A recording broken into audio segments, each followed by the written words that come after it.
This week is Computer Science Education Week. Perfect here on the Browser 5.0 to talk about it. Dedicated to inspiring K through 12 students to pursue computer science by getting them involved in everything from coding to robotics. You name it, they can do it. Coding is a big deal. Lots of groups and companies, they are offering free resources to help kids get involved and also get their parents involved, which is key. We've got Sydney Tetro from the Women Tech Council here to show us some of these programs and tell us how we can all get involved, especially as we head towards that break in Christmas. Yeah, absolutely, break.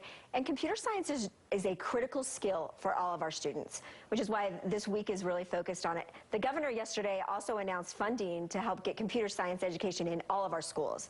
So this is a critical skill set for our kids. So what are the ways that we inspire them, right? And how do you make them interested in something? That's right, play games. That's what I love about what's happening in computer science.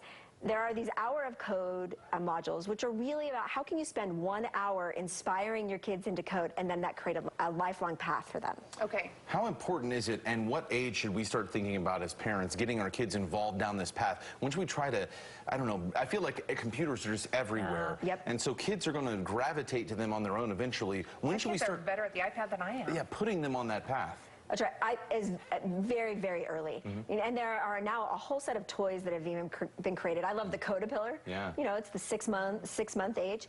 Because what you're trying to do is teach a way of thinking, right? That you can create organized structures of instructions, and then as a result, something does something. Okay. So when you think about these hour of code modules, they become really creative ways to introduce our kids to all sorts of subjects they already know about, but then apply them to computer science. Okay, let's talk about some of the games that we were leading into here. The first one, dance party module? Yes. Okay, so these are really just hour of code. Spend an hour, learn to code.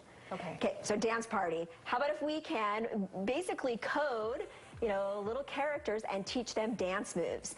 And so in the dance party move, you know, there's things like, can you do the floss? Can you teach them to do the dab? How many times do they do the dab? Oh. And so you create these instruction sets, and then the character actually does that. And it's all based on your own creativity. Wow. That's and cool. Does that start at like a certain level? Could that be a beginner? It could be absolutely beginner. And the modules get harder. So there's all sorts of hour of code modules as you increase. I'm so getting this one for my kids. Okay, you should Let's talk about Tech Art by WTC. Yeah, so a couple of years ago, we decided we needed to invest in hour of code modules to help inspire some of our high school girls into coding. So we wanted one that married both art and technology. So we created one where as they code inside of that, they actually create these art tiles that they are created as outputs that they can then use, which is really fun. It's the new way to color, in a sense. Exactly. Yeah, with code. Okay, the Minecraft. Okay, Minecraft, right? That's a familiar. Yeah, I know that one.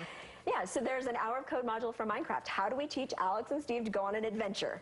Right, and so we can build buildings, we can create paths for them, and you can do all of these interactions that you're creating the code versus just the building blocks of the normal interaction. Now you're stepping another layer deeper and really actually programming the game.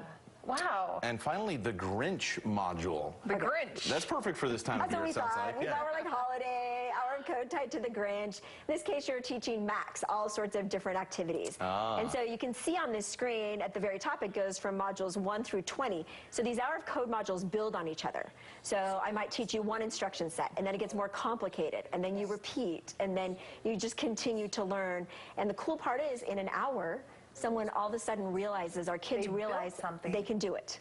Here's the thing. So if I'm going to log on to one of these pages, will I know what to do to get them going? Yep.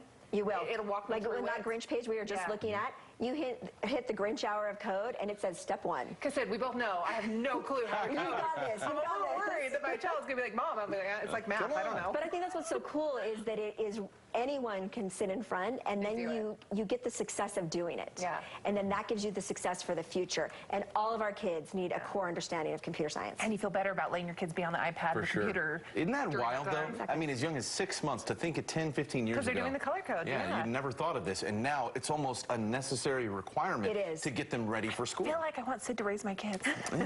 Sid, come over. We'll just have you guys at our house once a week. Coding class every week. Appreciate it. Thanks, Sid. We appreciate it.